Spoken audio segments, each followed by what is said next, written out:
People, we are in Denver still.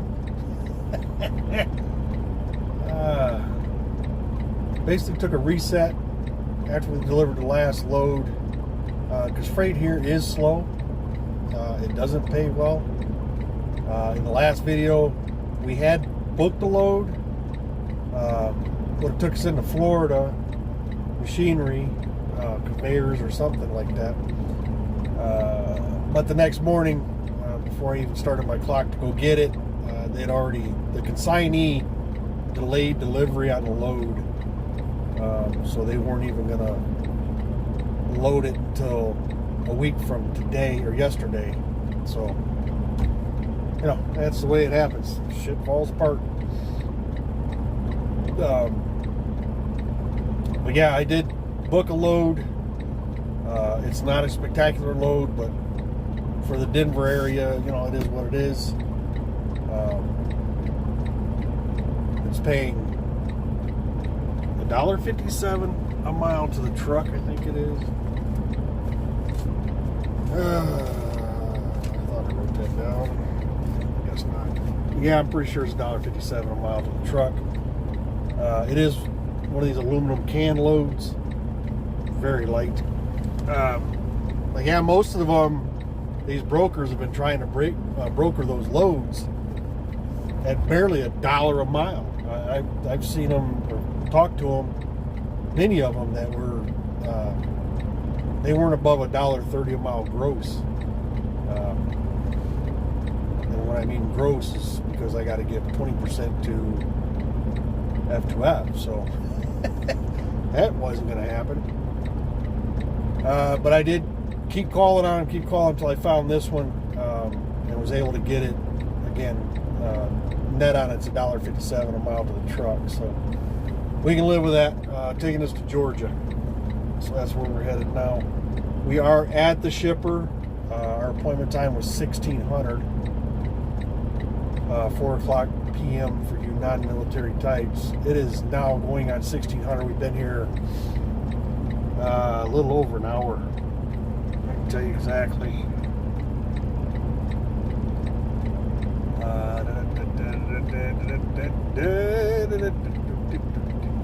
Yep, about an hour. So that's where we be. Come on.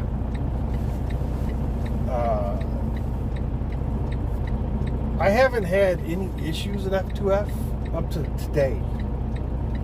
Their after hours on the weekend is non-existent. It just doesn't exist. So yeah,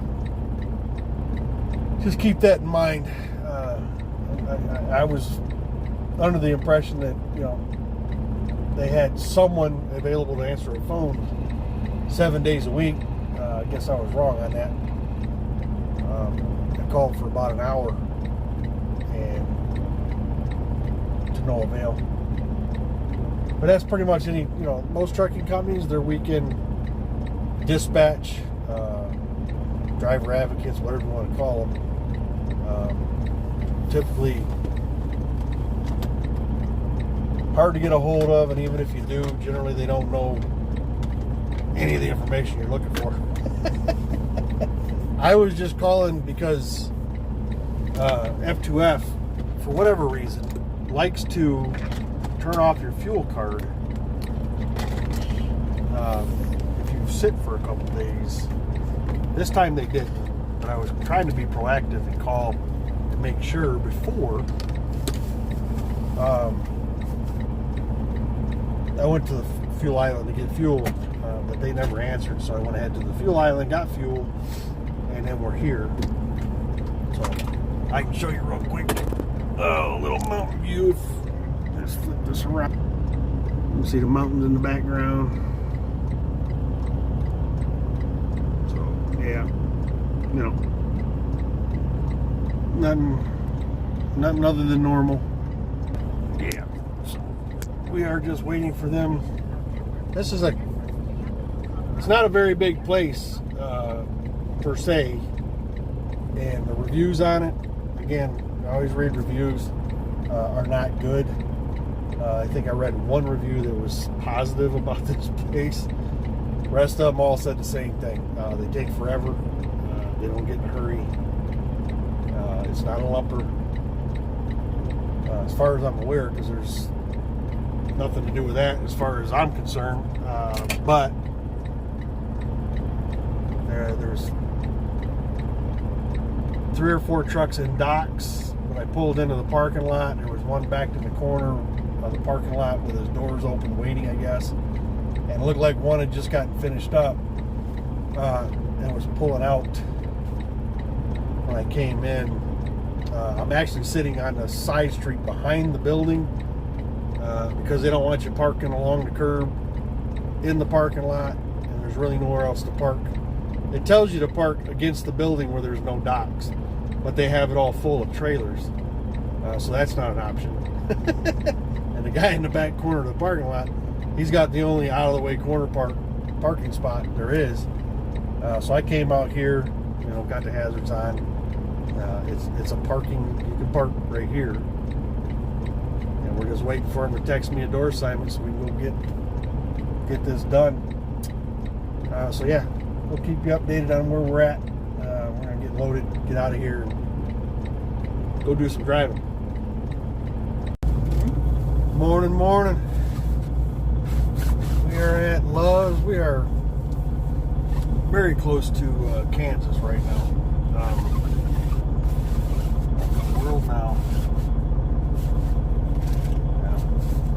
Sorry. For some reason, this broker, they have an app that they, every one of them out here doing this wants you to track your phone. XPO, C.H. Robinson. I haven't had really an issue with any of them, but this latest one, they use something called 4Kites app, and they keep sending me messages that I could be charged $100 for not tracking, but yet the app is showing it's on, and there's nothing else I can do other than manually update my whereabouts. And I've already sent them a relatively not nasty response that I'm not sure how you're going to charge me $100 fine when your app is the problem. So if that's the case, make sure you talk to your broker and see what tracking app they want to use. Because if I have to use 4Kites again, I'm not going to talk to the broker 20 times a day on one pickup, one delivery. Just not interested in that. I got to the shipper last night. I logged arrival on that app. When I got loaded, I logged departing on that app. It shows tracking is on. I get an hour and a half down the road, and I get a call from the broker last night. Hey, did you get loaded? Yeah, and I logged it on your app. So go look at your app. Why bother having something if it doesn't work, for one, and for the other, if you ain't gonna pay attention to it? Then what's the use? We might as well just have phone conversations all day. There's my rant. But we're getting ready to get out of here. Just got done with a pre-trip. Just waiting for the other half to finish up what she's finishing up.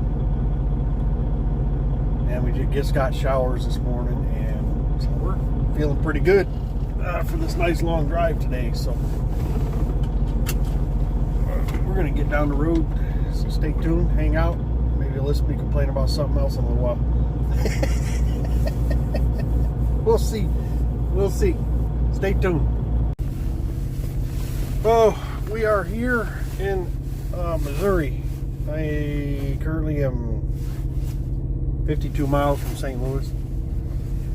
Try to get through before traffic gets crazy. So yeah, we're still running same load to Georgia. 639 mile day. I was thinking about it on the way out here.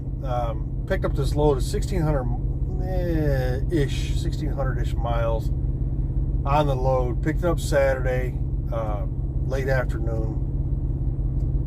Delivers Tuesday morning at 10:30 is the appointment. And it's like I was telling the wife, you know, it's funny. You get a long run like this, and they basically want you to do it in 3 days. But then a lot of these short run loads that are 500, 600, 700 miles, you still holding on to them for 2 or 3 days because of the appointment windows. Makes no sense. I mean, it can be done. I mean, it's, you know, not that complicated, but we're gonna get up, get at it. Tamari. Sorry, my phone. I got the charge cord on it, so I was trying to pull it down. Get this thing minimized. Let's see here. It's not telling me. Why ain't you telling me? Oh, it's right there, right in front of my eyeballs. I got 12 hours and 25 minutes to go on this load. Fun part is in the morning, St. Louis. Later tomorrow, Nashville, and at some point, Atlanta. And you know, it's hard to say. Well, I would say Nashville and Atlanta are worse than St. Louis. I just would, in my opinion. But out of Nashville and Atlanta, it just depends on the time of day, I think. Both of them are about as bad as the other. So we'll see how that goes. But yeah, we've been running her pretty good. Got a little windy today coming across Kansas, but that didn't last very long. Getting just some flurries here in Missouri right now. I think it stopped for the most part. It was flurrying when we got here. I have to check the weather and see what it's supposed to end up at. But yeah, stay tuned. We're still running. We'll talk to you in a minute. What's going on, people? I don't know if you can see what's going on here. Be around. You can't see that, can you? No, don't look like it. Anyhow, woke up this morning and yeah, coolant was low. Started the truck up and the red stop light, engine light was on, and the yellow stop engine light was on, and so I topped her off with coolant, and I can't see the leak at idle. It's not showing up. It's not showing a leak at idle. I can't tell if it's coming from the upper radiator hose or the radiator itself. You know, commercial vehicles, the intelligent thing to do is build the end caps on the radiator out of plastic. I mean, that's just genius right there. So I'm not sure if that cracked somehow, or if just the hose is bad. They're gonna have to pressure test it. I'm at the closest shop I could get to get it looked at. I actually had to stop once on the side of the road and top it back off to get here. And yeah, she's steaming pretty good. I mean, she puked it out quite fast. So it's getting worse, whatever it is. Which kind of leads me to believe it's probably the hose itself, but they're going to pressure check it in here and hopefully pinpoint the problem, because if it's a radiator, it's going to be pricey. It's going to be pricey. If it's an upper radiator hose, not so much. Plus, I've already delayed. I've already called everybody to let them know I'm down and delayed on the load I'm hauling. But I can't give even a rough ETA. Oh, there we go. What's going on, people? A little update on what was going on. Standing in the shop right now, and we are the loves. But it's the first major issue we've had. I mean, you can see the hood's up on Big Red. But we are replacing the radiator. They had ordered a radiator from Freightliner. A guy was talking something about a cheap Chinese knockoff, but he hasn't had much success with them. And last thing I want to do is spend another couple $1,000s in 6 months on another radiator. So I went ahead and spent the money for the Freightliner radiator, which they're on their way to get right now, but it's going to take most of the day to get this done. So we're going to be sitting here. And I got to call and let everybody know where we stand as far as getting this load delivered. So there's the update. Big Red's under surgery. First real issue I've had with the truck since I bought it. So I can't complain. It's been almost a year. Stay tuned. What's going on? Just got out of the shop, and we're going to go ahead and stick it here for the night because I'm not really going to get anywhere with the time I have left on the clock. We got lucky. We didn't have to tow the truck, which is a good thing. I did have to stop on the side of the road and top the water back off at one point to get us here. This was the closest shop to where we were at when we left this morning. So it was about a 70-mile drive. And again, as you can see from the previous clip from the shop that we were, Love's shop here, we had to get a radiator. And total bill, after everything was said and done, was right at $3,000. Majority of that being the radiator itself. I owned a shop. I know what the markup is on parts. Of course, I'm sure Love's, well, we know because the guy was honest enough to show it to us exactly what they paid for it and what the markup was on it. But if you factor in, if I went and bought, now if I was home and this happened, I would have just went and bought a radiator and probably paid more than what Love's did because I'm sure they have an account. I would have went and bought the radiator and done it myself. Just would have. And saved myself the labor, which was about 6 hours. And then, but if I had been out somewhere and the only thing I could have got to was a Freightliner dealer, trust me, I would have paid more than $3,000 at a dealership to have that same work done, knowing what Freightliner dealer rates are right now. But as far as a major issue, that's the first one we've had with this truck, knock on wood. It's the only one we have for a while.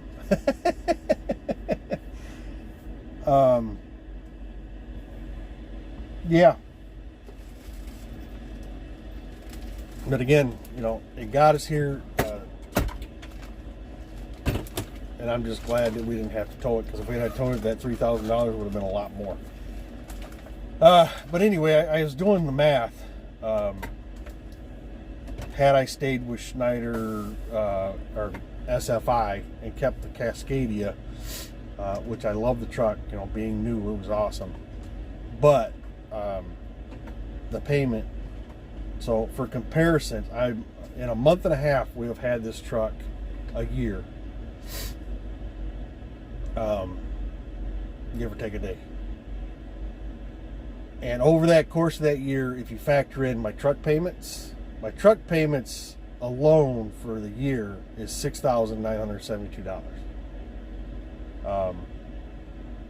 But if you factor in the radiator, PMs, the Centromatic wheel balancers I bought for it, which I didn't have to, but I did because I wanted them, and it definitely makes the truck ride better. Trying to think what else. I did a PM on the APU. I replaced the AC compressor on the APU. But here I go. Every time I start talking, I start yawning. I'm trying to think, was there any air leaks that I've chased down? The new seat that I put in on the driver's side, which we're still wanting to get one for the passenger side. I mean, if you factor all that in, we're right at about $13,000 is what I've spent on this truck the last year. And again, a lot of that was just upgrades that just wanted to do the truck. We did need the 2 airbags that are on it. The first airbag was, I paid top dollar. I paid over $400 at a Freightliner dealer to have a cab airbag replaced. That's on me. One thing is I didn't have anywhere to work on it at the time, So that's where they get you. That's where they got me. But the second airbag I did myself. I only paid for the airbag, and I bought a bottle jack. I think I spent maybe $100 total. Plus I got a bottle jack out of the deal.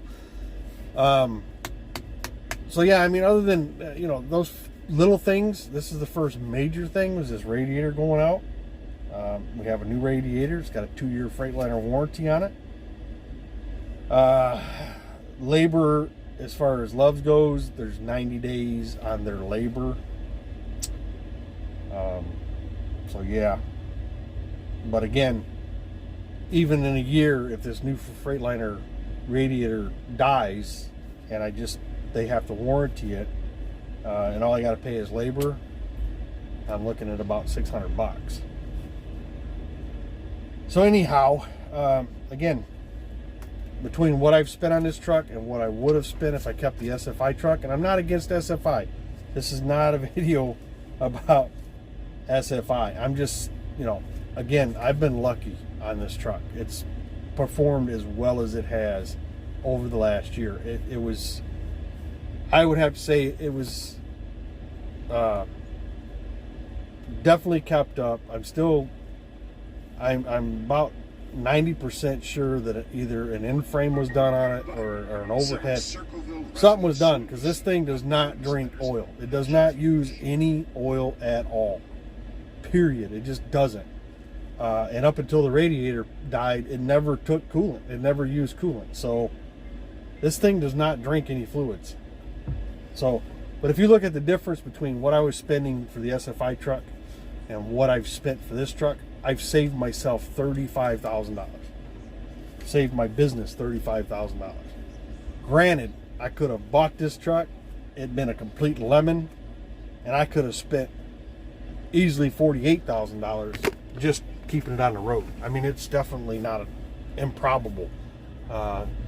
If you go by what an overhaul would cost you, even if you did the overhaul yourself, which I would do, it's still, just the kit, pretty expensive. And granted, that's if you could do it at home. Say something major failed out on the road, which it still could. I'm not saying it can't. But yeah, I mean, that's where we're at. We're going to get up in the morning, get this load delivered Wednesday now. Today's Monday. But yeah, we'll get up, hit it in the morning, get as far as we can. I'm trying to get an appointment from the broker for this place. It's a 24-hour deal. The lady's like, they can work you in. Well, I've read the reviews. They're not very good when they got an appointment, so I'm not sure I want to sit there and try to get worked in. I don't want to spend that kind of time. I've already wasted a day just getting my truck fixed. So I don't want to do it. But yeah, stay tuned, and we'll update probably when we get to the the receiver. Just real quick though, Edward and James, I believe that's the names of the mechanics that actually worked on the truck. Appreciate you getting it done as quickly as you did, and actually, saving us a couple dollars on the final bill. So we appreciate that. So you guys hang on, and we'll be back. All right, of course, I want to start talking. Made it to the receiver. It's multiple warehouses, and nobody except for Chet Pallet has a sign on their building. Other than that, there's no signage on any building I can see at all. You can do that over. That's what I was going to show you real quick. That's what we would make, $291. If we did that run, and that would be on this paycheck. If we can deliver it by Friday's, what, the 22nd? Pick up at, yeah, look at the pickup time. What time? 8 o'clock at night, 8:30 at night. Well, do we want it on our check or not? I'm sure I can find something else that don't pick up at 8:30 at night. some of these pickup hours are just ridiculous, and delivery hours. I mean, it's fine if you're a night driver. I'm not a night driver. I just don't do the night thing, and I hate fighting for parking. I just don't want to play that game either. So yeah, but yeah, we made it to the receiver. Multiple warehouses, no signage. Luckily, if you Google Map the name of the company, it actually shows you what building they're supposed to be out of, which was 7, which is across from us, and that's where I checked in at. The guy said back in the door, or the building, any dock door, building 10, which I did. He just took my paperwork a little bit ago. We've been here, I don't know, 40 minutes maybe. Let me check real quick. So far we've been here, yeah, 46 minutes, which is not a bad, because he is working on it right now.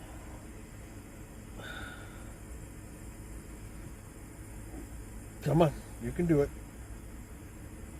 I can tell you right now, after using the TransFlow ELD, it hasn't grown on me. I still, it's just a glitchy, goofy system. I don't like it at all. I don't like it at all.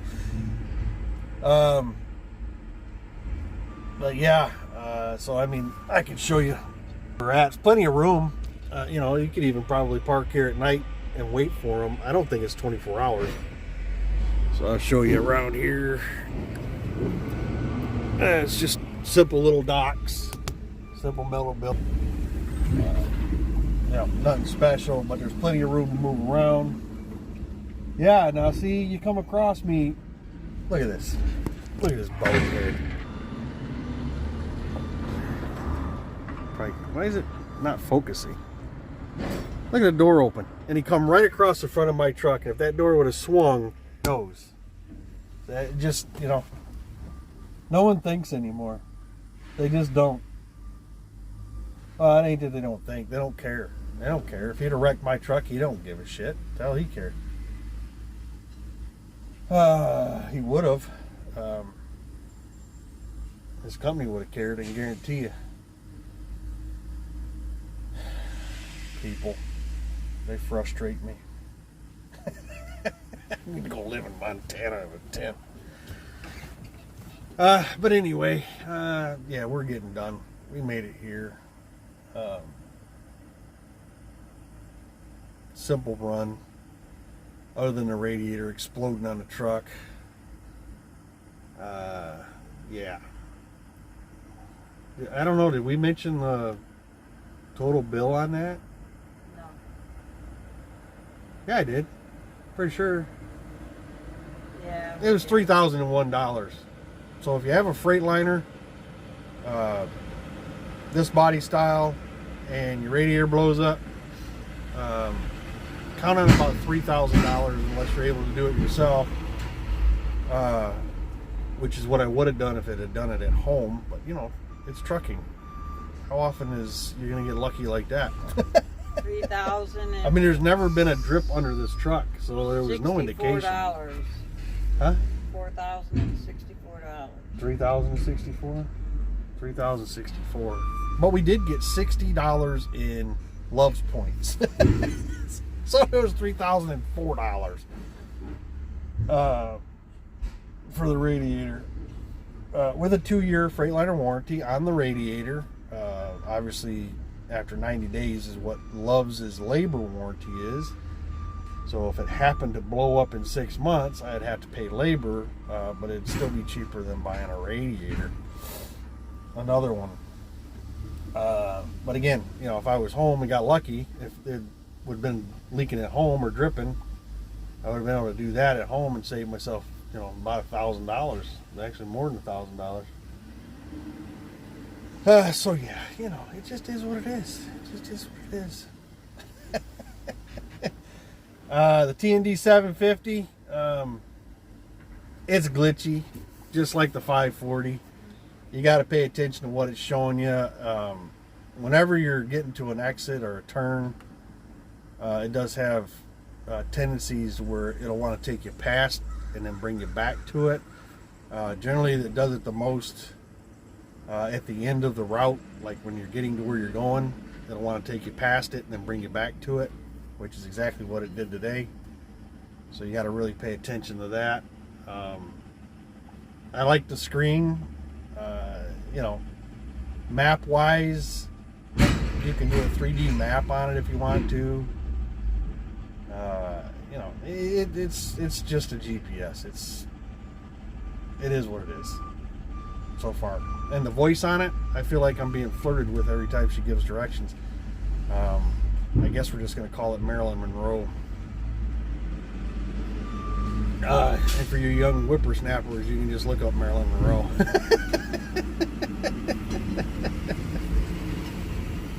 But she had a certain way she talked, and that's almost, this thing sounds a lot like her. And you can't change, that's another thing. On the other one, I could change the voice. You didn't get many options. You had a man's voice or a female voice. This one, that's it. That's all you get. What it gives you. There you go. There you go. So, that's interesting. Maybe when they do an update, download update, they'll let you download a new voice. But we'll see. But yeah, once we get unloaded, we're going to get out of here and head to the Pilot, which is a mile up the road. Shut down. Get some lunch. Because it'll probably be about lunch or breakfast when we get there. Either one. And then we'll start looking for something else to do before Friday, which is the cutoff for pay settlements, and try to get another something on the ticket so that we can help pay for this radiator charge. Or at least recoup, you know, the funds for the radiator. So, you know, things happen. Things happen. But I'm going to end it here. As always, I appreciate you guys taking time. Be safe. We'll talk to you.